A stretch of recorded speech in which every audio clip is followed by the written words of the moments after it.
thyroid gland. And the reason that I have this slide up here is because the bit on this slide I want you to see is this area right here.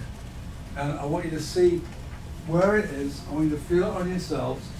And I would like to make sure that every time you examine a patient, in that initial exam, you palpate the thyroid.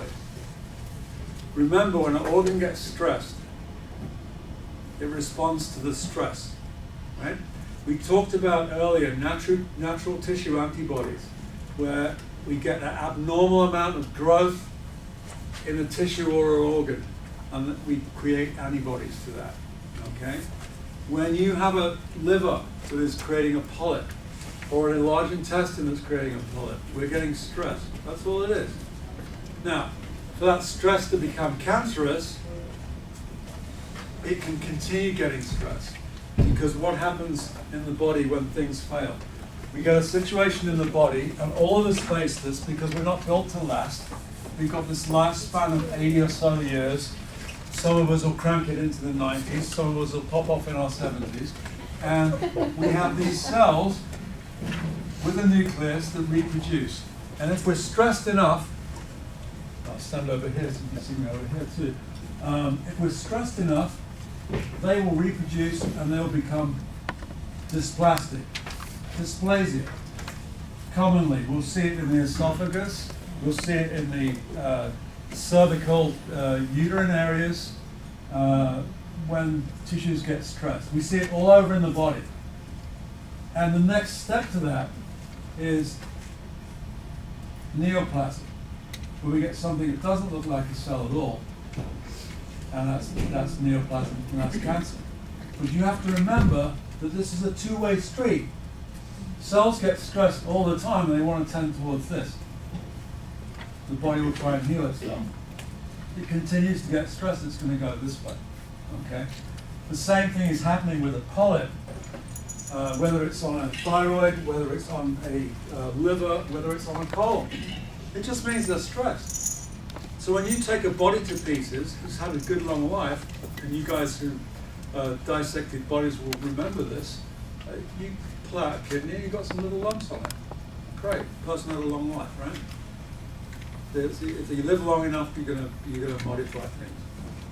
But on a thyroid, because it's so close to the external environment, we've just got millimeters of skin here between the outside environment and the thyroid gland. It's very exposed and it's very susceptible to toxins, especially environmental toxins. We all have stories of patients or maybe relatives who have grown up in the shadow of Hanford or in the shadow of some other industrial process, or patients from the former Soviet Union. Anybody treat some people from Moscow? There's a lot of Russian transplants in Portland, and the number of thyroid problems they talk about and that exist in these people. They grew up as kids with thyroid problems as kids and diabetes as kids.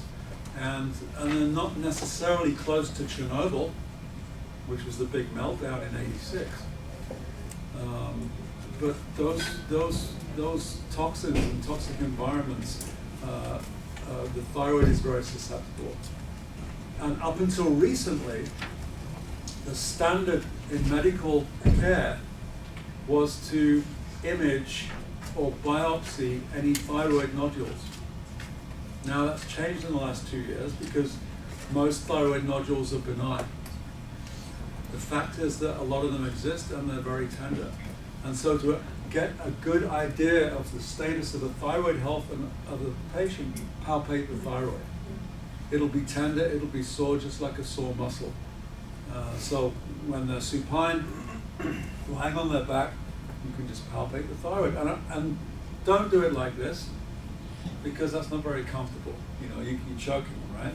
Just do a nice open palm and now I'm going to palpate your thyroid. Or you just, now I'm going to palpate you. So they don't even hear you say the word thyroid and they've got no association with it. Right? Because if they think they have a thyroid problem, what are they going to say? Oh, that's tender. Oh, that's tender. You know. It's like, come on, give me a break. So that's why that's there. And that's to remind you, if you ever forgot where it was, that's where it is. Okay. General effect of thyroid hormone is to activate nuclear transcription of large numbers of genes. Let's tell everybody what we need to do. Transfer the genetic code information from DNA to messenger RNA. That's what it does. In all the cells of the body, great numbers of protein enzymes, structural proteins, transport proteins, and other substances are synthesized. And that results in a generalized increase in functional activity throughout the body. That's the whole point. It's our catalyst. It says, let's do stuff, right? Let's do it. It controls the rate of energy production. If this gets jacked, it's too much energy. You've got the palpitations, jitteriness, sweatiness, and heartbeat of 150. It maintains body temperature. These people who classically are getting cold all the time, they're always concerned about thyroid. Helps regulate growth. Affects brain chemistry. That's the brain fog. It's connected to the gastrointestinal function, adrenal hormones, stomach acid production, brain chemistry, and liver. So just like everything else, it's tied in with everything. They're the main players listed right there. And it can contribute to many things, as you all know. Now, please palpate the patient's thyroid. So when you're looking at my notes, you remember that. Swelling, puffiness, edema in the face, distal extremities. Remember, ankles, not necessarily circulation. Maybe it's the thyroid not able to drive the circulation. It's not a heart thing, thyroid thing. Maybe it's both. Poor capillary refill. Just press down on the thumb. Does it refill? Or you can look at the moons on the hand, on the fingernails. You know, do you have crescents on your fingernails? You should have crescents on all of your fingernails except your little finger, and that's an indication of vascular health. Longitudinal lines on nails. Now, there's two things I need to talk about here. If you see a youngster with very pronounced longitudinal lines going this way on the nails, they could have thyroid stuff going on. If you see someone who's 45, 55 or older with some of that, these tend to become more pronounced as people age. Okay, so just you can distinguish that. You know, thinning hair on the head and other body areas. So sometimes you'll have a patient and they'll be saying, well, I'm just getting old. That's why I'm losing hair, right? Everybody's getting old, come on. We're all older than we were 4 hours ago, right? That's how we design. Okay. Historical clues, all the usual things. High levels of adrenaline over an extended period of time. The thyroid will initially upregulate to that increase in cortisol, but like so many cases that we see, they've got the ongoing stress that doesn't end. The thyroid will upregulate for a while to handle the extra activity, then it will go, sod it, I'm done with this, I can't keep up, and it will start doing that, getting stressed. Morning headache is a classic, wears off later, you get moving around. Remember that? Constipation's a big one. Dry, itchy skin is a big one.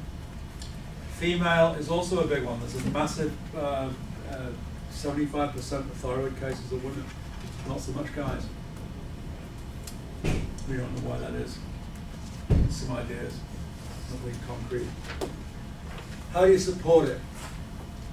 Feed the metabolic pathways involved, feed the gland, feed the associated glands, pituitary, which is upstream, hypothalamus, adrenal. Take down any stresses you find, chemical, metal, immune, food, scar, etc. Avoid triggers. Now, there's some common triggers for the thyroid, especially in autoimmune thyroid, which is also called Hashimoto's.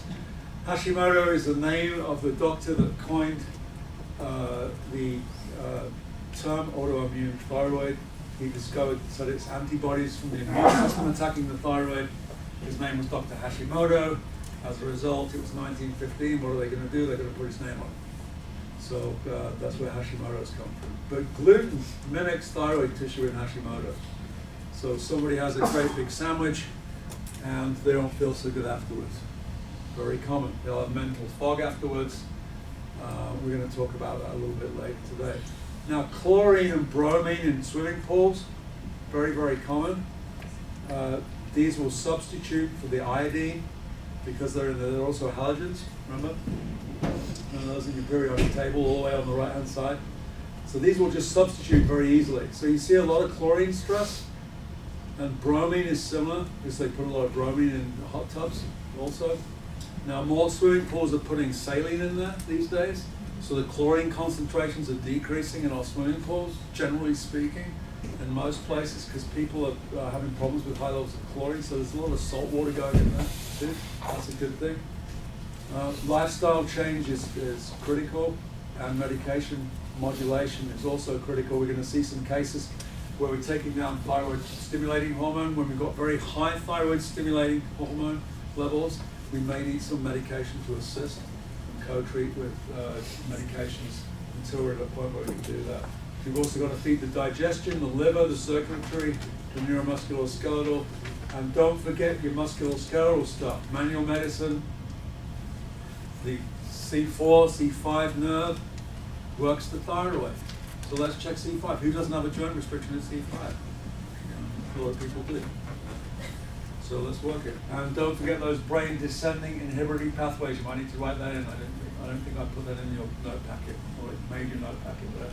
So right, brain descending inhibitory pathways. Same with the adrenals. We can throw everything at the adrenals, everything we know about the adrenals, but if the brain is not inhibiting the sympathetic tone in the body, it's not going to heal as well.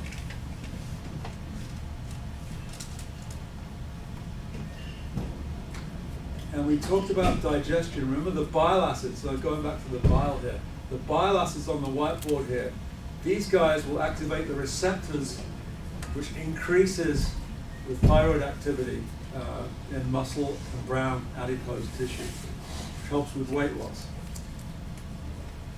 We're going to look at some of these pathways. You guys are familiar with all this stuff. There's your thyroid, the iodide thyroglobulin, the hydrogen peroxide goes through this enzyme here, thyroid peroxidase, and it creates T4 and T3. 7% T4, sorry, 7% T3 and about 93% T4. It gets converted in the liver. There's the T4, 60%. There's the enzyme, selenium dependent. And T3 in the liver, 20% goes to gastrointestinal, which is outlined here in the gut, and the other 20% is reverse T3 that we don't use. And there's the gut, there's the two enzymes that need bile acids, and they also require, fancy that, it requires a healthy gut flora. Who'd have thought, right?